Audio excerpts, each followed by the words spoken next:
नमस्कार दोस्तों।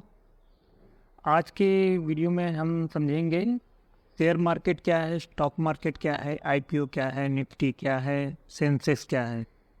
जैसे कि आप लोग सुनते होंगे ना, निफ्टी ऊपर चला गया, सेंसेक्स नीचे चला गया, तो ये सब क्या है। तो हम इसको बिल्कुल ही बिगिनिंग लेवल से चालू करेंगे ताकि एक जो काम नॉर्मल आदमी है उसको वही समझ में आ जाए कि हाँ, स्टॉक मार्केट कैसे काम करता है या शेयर मार्केट कैसे काम करता है। तो इसके लिए सबसे पहले हम देंगे कि आपके पास सपोज आपकी कोई एक गोलगप्पे की दुकान है और आप उसको चला रहे हैं। तो अभी जब आप उसको चला रहे हैं, आपके पास एक यूनिक फार्मूला है जिससे क्या हो रहा है कि आप जो भी गोलगप्पे लगा रहे हैं वो 1 घंटे के अंदर सारे कंज्यूम हो जा रहे हैं या बहुत तेज़ी से फास्ट सेलिंग हो रहे हैं। कुछ दिन बाद आपको लगता है कि यार इस ठेले से तो बहुत ज़्यादा लोग को मैं नहीं सर्व कर पा रहा हूँ, तो चलो एक अपनी दुकान होगी तो वहाँ पे अच्छे से चेयर लगा देंगे तो काफ़ी सारे लोग को हम बैठा के खिला सकते हैं, सो दैट हमारी सेलिंग भी बढ़ जाएगी और लोग भी ज़्यादा आएंगे। तो उसके लिए आपको थोड़ा सा इंफ्रास्ट्रक्चर बढ़ाना पड़ेगा, कुछ उसके लिए फ़ंड चाहिए होगी। तो आप क्या करते हैं कि उस फंड को अरेंज करने के लिए आप जाते हैं अपने रिश्तेदारों के पास में और अपने दोस्तों के पास में। आप उनको जब आइडिया देते हैं कि हमको जैसे करना है, क्योंकि दोस्त लोगों को भी पता होती है कि आपका बिजनेस कैसे चल रहा है या रिश्तेदारों को भी आपके बारे में आइडिया होता है, तो वो क्या करते हैं, ठीक है, आपको उधार दे देते हैं और आप उससे पैसे से लेके आप एक अपना दुकान खोल लेते हैं। अब वो दुकान भी आपके अच्छे से चलने लगती है। आपके पास आपने जो भी पैसा उधार लिया होता है वो पैसा आप वापस से अपने दोस्तों को, अपने रिश्तेदारों को वापस कर देते हैं और आप अपनी दुकान चलाते रहते हैं। कुछ समय बाद आपको फील होता है कि नहीं यार, ये दुकान तो बहुत चल रही है, मेरा बिजनेस चल रहा है, क्यों ना इस बिजनेस को हम पूरे सिटी में फैलाएं, अपनी 5-6 दुकानें चालू करें। अब उस 5-6 दुकानें स्टार्ट करने के लिए क्या होता है कि जब आप जाते हैं अपने रिश्तेदारों के पास में या अपने दोस्तों के पास में, तो उतना पैसा उनके पास भी नहीं होता है। अब आपके पास एक ही ऑप्शन होता है कि आप बैंक से लोन ले लें। अब बैंक से लोन लेने में सबसे पहला है कि बैंक लोन देगा कि नहीं देगा, आपको अपना क्रेडिट हिस्ट्री वगैरह है कि नहीं है, या आप अपना कोलेट्रल रख सकते नहीं सकते हैं। दूसरा है कि देगा भी तो हो सकता है कि वो 12-13% का इंटरेस्ट लेगा और अगले महीने से ही ईएमआई आपकी चालू कर देगा। अब जब ऐसा होगा तो आप क्या करोगे, आप दुकानें तो खोल लोगे, लेकिन कोई बिजनेस शुरू करने में क्या होता है, उसको सेटल होने में टाइम लगता है, उससे अर्निंग आने में टाइम लगता है। अब पता चले उसको ईएमआई देने के चक्कर में आपका जो प्रॉफिट हो रहा था वो उसी प्रॉफिट से ईएमआई जाने चालू हो जाए, तो आपको जो फ़ायदा होने का था उससे नुकसान होना चालू हो गया। तो इसका सोल्यूशन क्या है? इसका सोल्यूशन है कि आप फिर किसी एंजल इन्वेस्टर को देखें।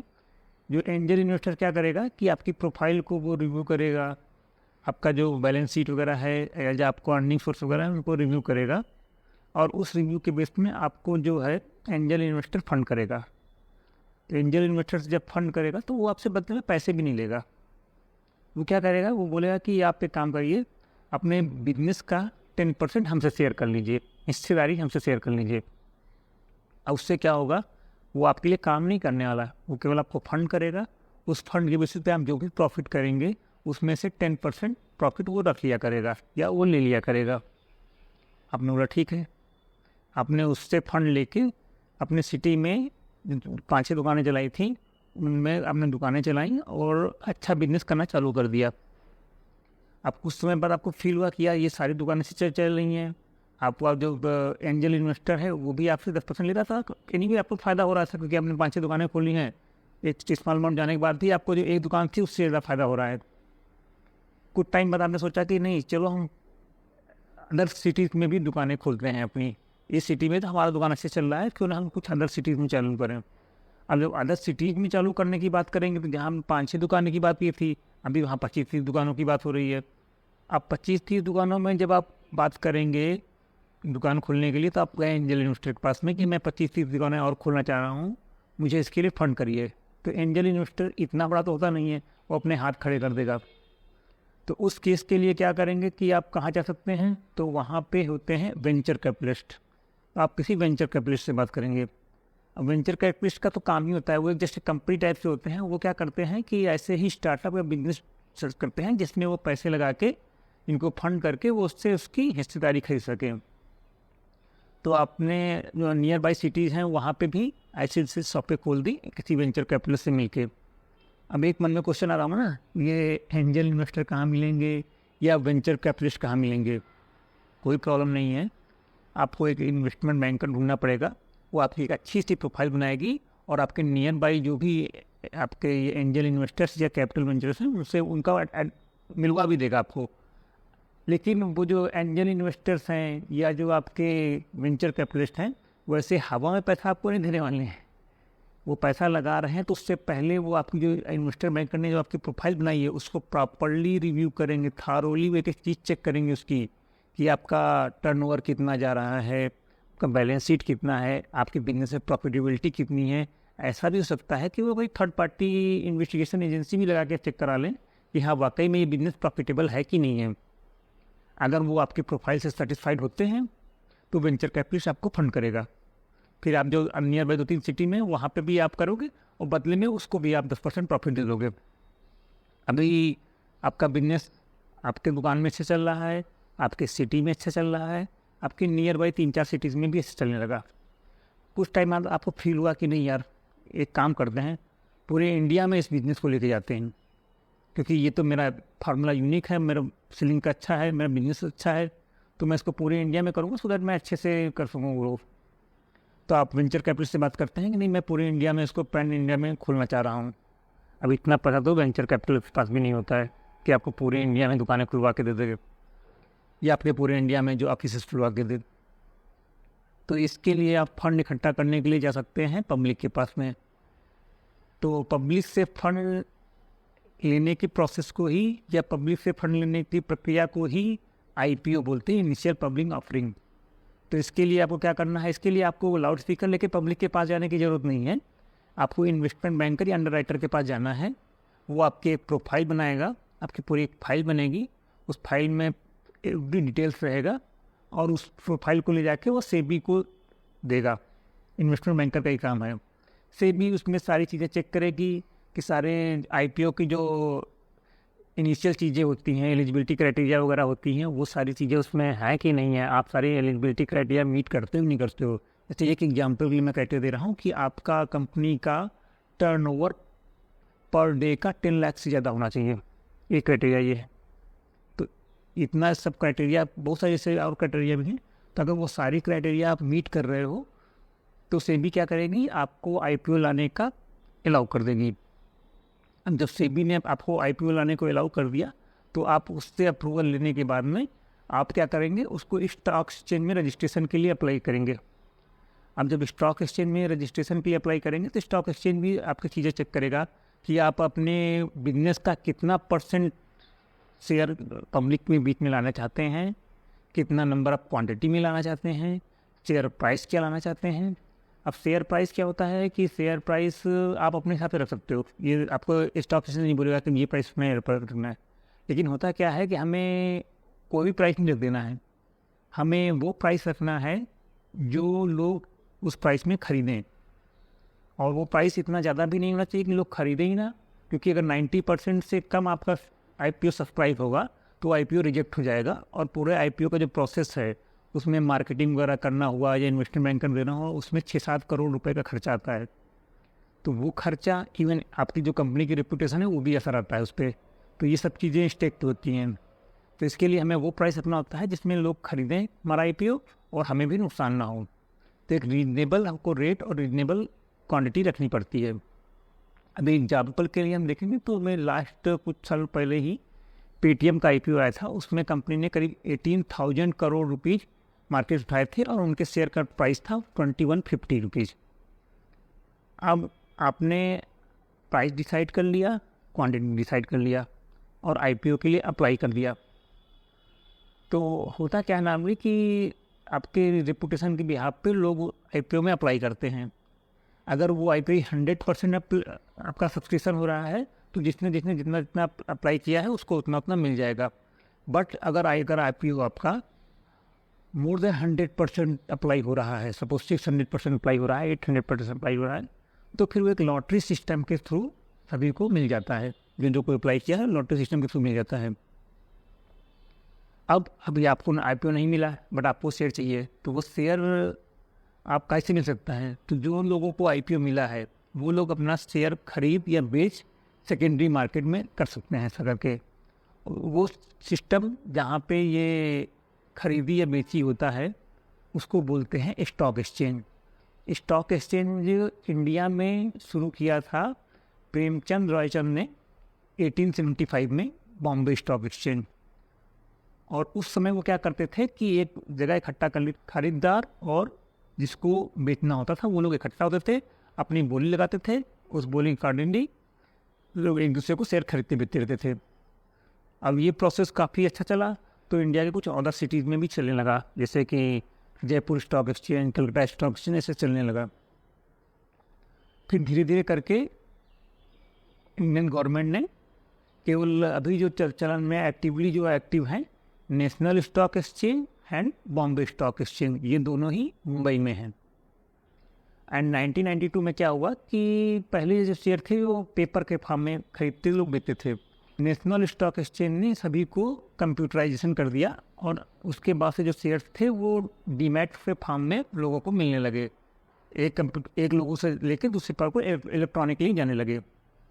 अभी के दौर में तो क्या है कि आप मोबाइल से भी शेयर खरीद और बेच सकते हो, इट्स क्वाइट ईजी। अब समझते हैं सेंसेक्स क्या है और निफ्टी क्या है। अभी क्या होता है ना, जैसे कि आप सीरियल देखते हो, सीरियल देखने के टाइम पे कौन सा सीरियल कितना ज़्यादा चल रहा है कितना कम चल रहा है, उसके लिए आपने एक वर्ड सुना होगा टीआरपी। अब टीआरपी में ऐसा तो होता नहीं कि हर घर में जा जाके वो लोग एक एक इंस्ट्रूमेंट लगा दें कि हाँ भाई इस घर में ये चल रहा है उस घर में वो चल रहा है। तो उसके लिए वो लोग क्या करते हैं कि एक रैंडम एक सैंपल लेते हैं, सपोज 1000 घरों में या 2000 घरों में एक लगा के इंस्ट्रूमेंट कि कौन से घर में कौन सा चैनल देखा जा रहा है, कौन सा सीरियल देखा जा रहा है। तो उसके बिहाफ पे वो लोग डिसाइड करते हैं कि किस चैनल का टीआरपी ज़्यादा है या कम है। सेम वैसे ही निफ्टी और सेंसेक्स क्या होता है कि निफ्टी जो है टॉप 50 कंपनी है इंडियन मार्केट की, और सेंसेक्स में क्या है टॉप 50 कंपनी हैं और सेंसेक्स में टॉप 30 कंपनियां हैं। निफ्टी जो है नेशनल स्टॉक एक्सचेंज का पार्ट है और सेंसेक्स जो है वो बॉम्बे स्टॉक एक्सचेंज का पार्ट है।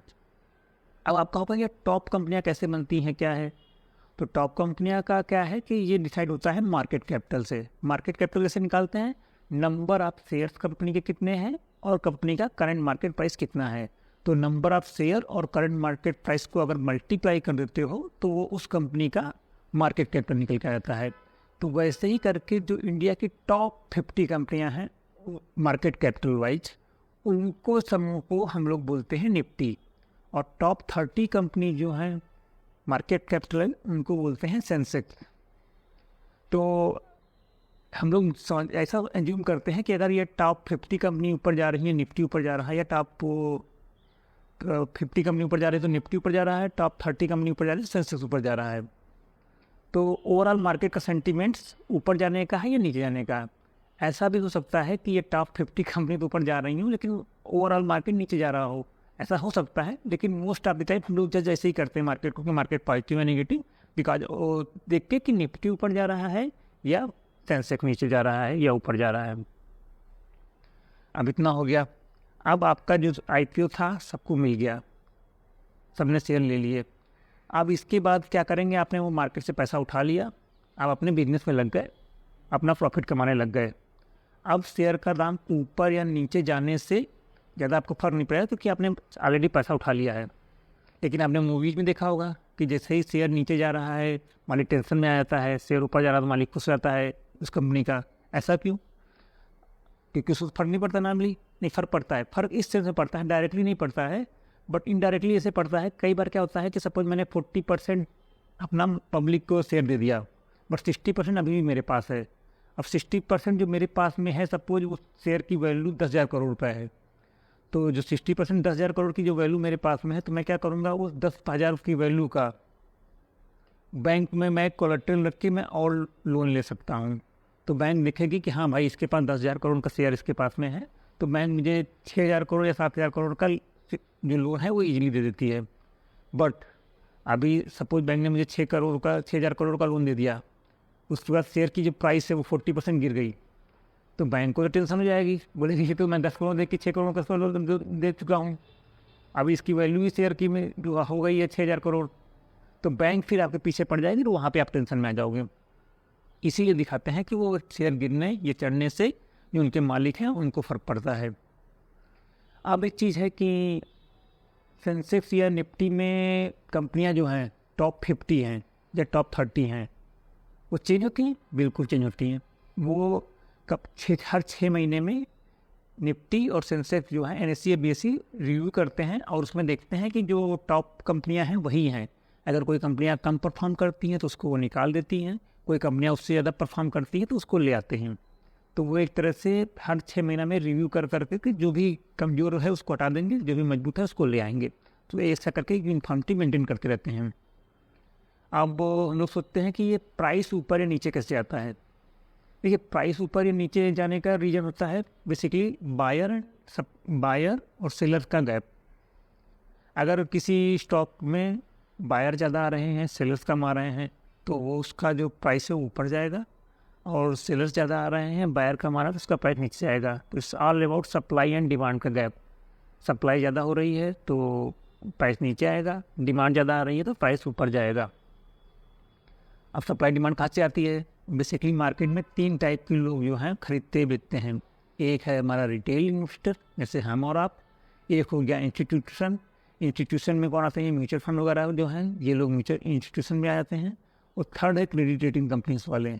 जो क्रेडिट रेटिंग कंपनी वाले हैं ये डिसाइड करते हैं कि हाँ, इस कंट्री की इकोनॉमी ऊपर या नीचे जा सकती है, ये सेक्टर ऊपर या नीचे जा सकता है, तो उसके हिसाब से वो लोग भी करते हैं। अब आपको कौन सा शेयर खरीदना है, बेचना चाहिए, इतना सब समझ में आ गया। तो इसके लिए हमें कोई भी शेयर खरीदना बेचना है तो उसके बिजनेस को हमें अच्छे से स्टडी करना है। उस बिजनेस का फ्यूचर क्या है, उस कंपनी का फ्यूचर क्या है, उस कंपनी के फंडामेंटल्स क्या है, उस कंपनी के ऊपर कितना लोन वगैरह है, वो कंपनी कितना % का मार्जिन कमा रही है, ये सब चीज़ें हमें एनालाइज करके ही किसी शेयर में इन्वेस्टमेंट करना चाहिए। लोग क्या करते हैं, सिंपली किसी टिप के बेस पे इन्वेस्टमेंट करते हैं, विच इज़ नॉट करेक्ट। किसी टिप के बेस पे डिसीजन मत लीजिए, आप प्रॉपर्ली समझिए चीज़ों को। और आपको अगर समझ में नहीं आ रहा है तो अपने इन्वेस्टमेंट एडवाइज़र से बात कर सकते हैं, लेकिन ऐसे किसी टिप्स वाले से आप इन्वेस्टमेंट लेके इन्वेस्टमेंट ना करें। अब ये हमारा समझ में आ गया। अब हमें अकाउंट खोलना है, तो अकाउंट खोलने के लिए बहुत सारी जो कंपनीज हैं, जो बहुत सारे ब्रोकर्स हैं, वो अवेलेबल है मार्केट में। आप किसी भी अच्छे ब्रोकर के थ्रू जो रिपोर्टेड हो उसके थ्रू आप अपना अकाउंट खोल सकते हैं और शेयर मार्केट में इन्वेस्टमेंट कर सकते हैं। आशा करते हैं कि आपको ये जानकारी सहायता दी होगी। धन्यवाद।